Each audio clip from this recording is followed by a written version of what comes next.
अस्सलाम वालेकुम दोस्तों, कीअं आहियो? ख़ुशि आहियो? उमेद त जंहिं जंहिं माॻ ते वसो था अल्लाह साईं तव्हांखे आबाद कंदो। रब्बिल आलमीन तव्हां सां गॾु हूंदो, मालिक जे मदद में हूंदो, अल्लाह जे अमान में पनाह में हूंदो। हिन वक़्तु पाकिस्तान में कोरोना वायरस जो जेको शिदत आहे उहा घटि आहे, कंट्रोल आहे। जीअं दुनिया में तमामु घणी वॾी मुसीबत आहे, त अहिड़े हिसाब सां पाकिस्तान ते अल्लाह साईं जो करम आहे, तमामु घटि अंदाज़ो आहे, घटि रेशो आहे तमामु।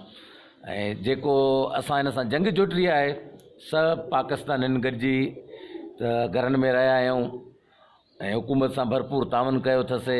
अॼु जुमे जो भलारो ॾींहुं आहे। अॼु 12 बजे खां 3 बजे ताईं मुकमिल फीथा रोक ऐं हर शइ जेका आहे सा बंदि हूंदी। उनजे करे तव्हां कोशिशि कयो त हुकूमत सां साथ ॾियो ऐं हुकूमत जे ॾसियल ॻाल्हियुनि ते हलो। हथ धो, मास्क पायो, पंहिंजे ॿारनि खे बार बार हथ धोरायो ऐं साफ़ सुथरा रहो पंहिंजे घरनि में। यकीननि जेको ग़रीब ऐं मज़दूर तबिको आहे उहो ॾुखियाईनि सां मुंहुं ॾींदो हूंदो, हुन वीचारे खे त मुंहुं धोइण बि वाक़ कोन थींदो हूंदो। इनजे करे त हुनजे घर में का शइ हूंदी कोन खाइण जे लाइ, न पीअण जे लाइ। जेके रोज़ु कमाईंदा आहिनि, रोज़ु आणियूं चाड़ियूं वारा माण्हू, उहे वीचारा ॾाढा तकलीफ़ में हूंदा।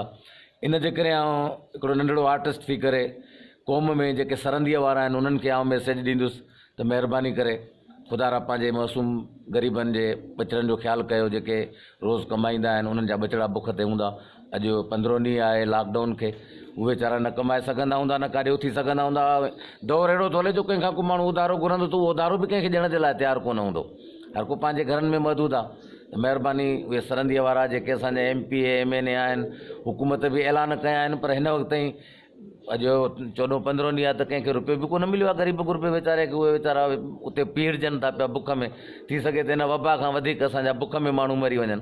इनजे करे तव्हांखे असां अपील कंदासीं आर्टिस्ट त ग़रीब जेके रोज़ु आणियूं चाड़ियूं वारा माण्हू आहिनि उन्हनि सां मदद कयो। अल्लाह साईं तव्हांजी मदद कंदो। हीउ इम्तिहान आहे, हिकिड़ो ॾुखियो वक़्तु जेको हूंदो आहे सो क़ौमनि ते इम्तिहान हूंदा आहिनि ऐं अल्लाह साईं ॾियण वारे खां बि इम्तिहान वठंदो आहे ऐं वठण वारे खां बि इम्तिहान। हिकिड़ा जेके ग़रीब आहिनि, बुख ते वेठा आहिनि, उन्हनि खे बि उहो ॾिसे थो पियो ऐं पाण ई कंहिंजे दिलि में रहम विझंदो मालिक आहे त को न को उन्हनि ग़रीबनि जे दर ते वञी उन्हनि जो चुल्हो ज़रूरु ॿारींदो। अल्लाह साईं तव्हां सभिनी खे सलामत रखंदो। मुंहिंजूं दुआऊं तव्हां सां गॾु आहिनि। मालिक साईं तव्हांखे सदाईं आबाद रखंदो।